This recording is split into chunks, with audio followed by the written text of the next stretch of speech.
guys, welcome back to the Time Bomb channel. Of course, with myself, the Bombardier.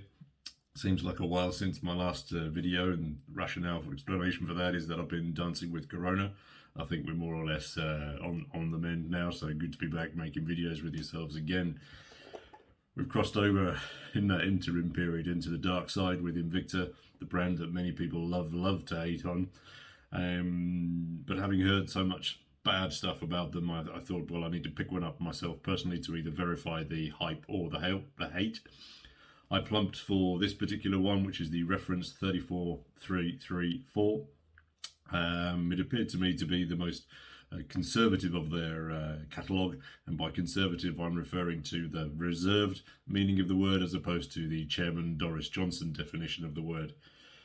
Introduction to INVICTA, probably not required. They sell thousands and thousands of watches. Most of their watches do look a little bit like these, kind of like carbuncles on your wrist. Maybe I'm just a boring old fart, or maybe I've got standards. Bought this particular watch on Chrono24 from Singapore. It cost me £87, including postage. They're currently on sale at the EU store for around £125 plus postage. They've been out of stock for quite a long time also. Does bring me, though, since I've had the watch, I've been looking at it, brings me to a nagging question that I don't have an answer to yet. When we buy these watches, the INVICTAs and the Paganis, is denial convincing us that we've got a great deal rather than allowing us to sort of focus on the fact that just because it's a bargain, we're being sold a sort of a slightly substandard product? It's kind of like the £1 store for watches, isn't it? As I say, my jury still out on this one, but I'd really love to hear your guys' thoughts on that aspect. But enough of that, let's flip the camera and get hands on with the watch. Alright, so let's get into some specific details around this watch. Just throw it out of the box. So, the 1953 series, the reference itself, obviously then comes from another watch that was released in that year and kind of changed watch designs forever. If you're going to homage or clone a watch, that probably isn't a bad one to choose, right? One of these Submariner 6204s is going to set you back in excess of 20 grand. So personally, I'm not thinking any of those 1953 Rolexes are ever going to grace my wrist. Hence the rationale for purchasing this one. So let's just give you a quick 360 as we're looking at some of the specs on this. It's 40 mils across, so very ample width to it. It does, though, feel a fraction larger on wrist, and I think that's probably due to the slightly extended 49 mils that you have here north to south. It's then 14.5 mils in depth, and the primary reason for that is because of your additional at least 2.5 mils of your exhibition case back on the back there. The lugs then come in at 20 mils. You have 200 meters worth of watery goodness, a signed screw down crown here at the 3, and then of course ticking away inside we have the standard NH35A, obviously the dateless version, and it is the dateless version because no ghost movement going on inside.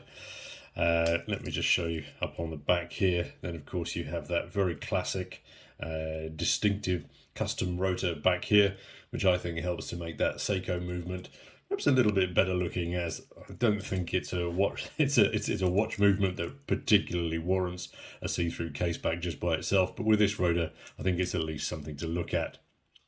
One weak aspect to the watch, bear in mind that this is a mineral crystal up top, but I understand that a common fix on these is to use SKX compatible sapphires. As I say, I don't have personal experience of that, but I've heard on the rumour mill that that is a common fix for disgruntled owners. The loom pip up the top there is more of a blob as opposed to a full nipple, meaning that it sits pretty flush to the bezel. The bezel does have that very nice matte finish to it, obviously then with your sunrise split as opposed to your 10 to 20 on the colorway. It's a 120 click bezel. It sounds like this.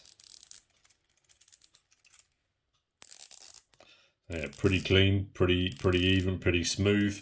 As you can see, that the purchase area for the movement of the bezel is not brilliant. It's not massive amounts of finger space. It's enough, I think, just to operate it. I don't think though that I would use this as a dive watch and use that as a timing function, so it doesn't bother me that much. But the alignment is utter crap. Let's look at the 12 and then the 30. The 30 marker, as you can see here, is more lined up with the 3 than it is with the 0. Even if you flip the watch upside down, you actually then see it even more pronounced. And the more and more I look at it, the more and more pissed off I get. So I think probably the best thing at this stage is to move on. The flanks themselves, have that quite even brushing, and then with that lovely little polished chamfered beveled, I'm not sure the correct word of that, off the shoulder on either side, which I think adds a real nice focal point. It lacks, of course, the INVICTA branding on the side here, which I think allows it then to be less of a point of sale watch, shall we say. The clasp on the bottom it's a little bit basic. It's pressed stamped thing going on here. It's not great.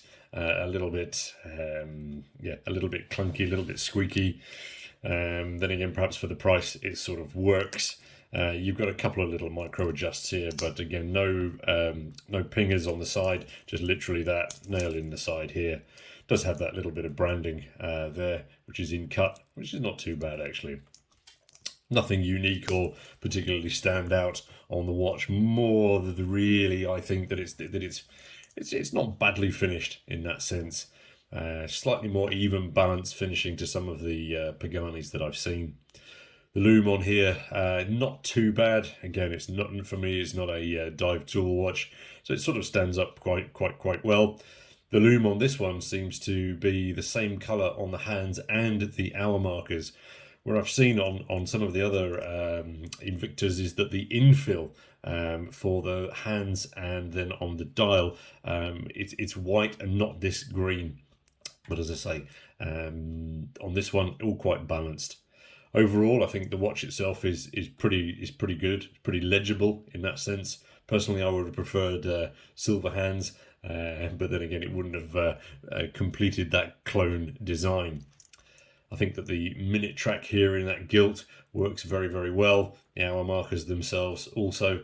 The reduced branding with just the INVICTA logo as opposed to the full INVICTA wings and things on here, I think helps to clean that dial up and complete that retro aspect to it. Let me just throw it on wrist for you. Sorry, the other thing I wanted to mention, rocking the Kuriburi today, is the seconds hand. Sorry, I missed that one.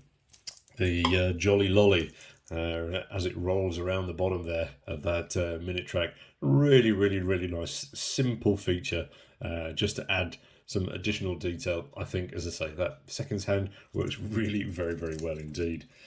Let's just open him up, throw him on wrist for you. So that 40mm size, it wears slightly larger, I think. I've not sized it up, as I say, it's just quite fresh out of the box still. My wrist 7¼ inch, and I think that sizing ideal. It's not too long with those 49s. I think it just hugs it nicely. I can certainly wear a longer watch, but do bear that in mind if you're around the 6-inch wrist size. That could be a consideration.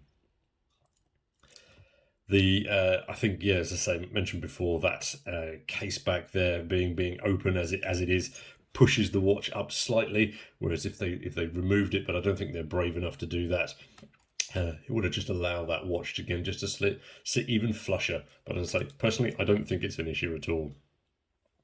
Okay, INVICTA, a couple of questions around them. I think it's impossible to do a video review on any of their watches without considering the branding, the brashly over marketing and hyping, and their ridiculous pricing strategies. Can you forgive them for that? I think that's going to differ for us all as individuals. For me personally, I was expecting this with my first hands-on with the brand to confirm that I disliked them. But to be fair, this watch ain't all that bad. I recognise that I wanted to trash it and say, no, these things are trash, but for the price, it's a solid little watch. But then that does bring me back to that other question that I asked at the beginning about the £1 store for watches. As I say, I've studied the watch quite hard and not found any massive issues with it. There's a little bit of discoloration just on the end links there, probably from where somebody has built the watch. I might polish that out a little bit. I'm not sure that I'm going to be going down the shopping channel route with Invicta and buying every single new release, as does seem to be the case for many people. But if you compare this to some of the other AliExpress options out there, I think it does provide a nice bit of balance to those other brands that are hemorrhaging those homages and clones. I can't vouch for the longevity of these, nor how they stand up to the daily beating, as this is the first one that I've owned, so I will need to do a 6-month follow-up.